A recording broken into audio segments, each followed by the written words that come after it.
These are the three main pastels in the soft pastel family. First up are pan pastels. These are such soft, finely milled pastels that they actually come in a pan like this, and you apply them to your paper using a tool. Next up are our traditional stick pastels. This is what most people think of when they think of a soft pastel. You can see they come in this cylinder shape and they can be drawn directly onto your paper. The third pastel in our trio are the pastel pencils. These are a firmer pastel that can be sharpened to get fine details, and they don't get your fingers nearly as dirty. So let's compare how the three different types of pastels work. The pan pastels need to be applied using some kind of tool, typically a sponge. I'm using the soft tools, and these are basically a palette knife with a sponge on the end, or you can get large, more dense sponges to cover large areas.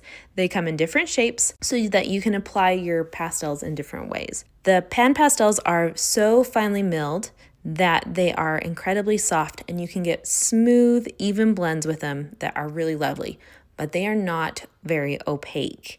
So you have to be careful what kind of paper you're going to be doing your painting on, because it will really influence the end result, and you'll have to be careful with how you layer your pastels. But you can get some fun details and painterly effects using them. Next up are our traditional soft pastel sticks, and you can apply these directly onto the paper, so you don't need the fuss of having a tool to apply them with. Now you can use tools to blend these out. So if you want to get a soft blend like what you achieved with the pan pastels, you can use those same soft tools to blend them out, and you can use other tools as well. But you can see that this pastel is more opaque and covers the line completely.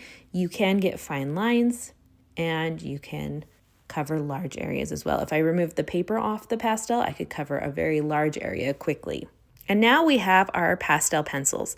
So the nice thing with these pencils are, one, your fingers don't get covered with pastels. So again, similar to the pan pastels, if you don't like the feeling of chalk pastels touching your hands, this is a great tool because you can still get a lot of the same effects as a traditional pastel, but your fingers don't get dirty.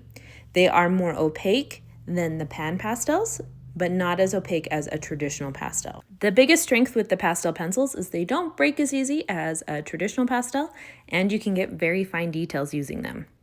My favorite thing about these is that all three of them work beautifully together. But let me know, do you have a favorite type of soft pastel?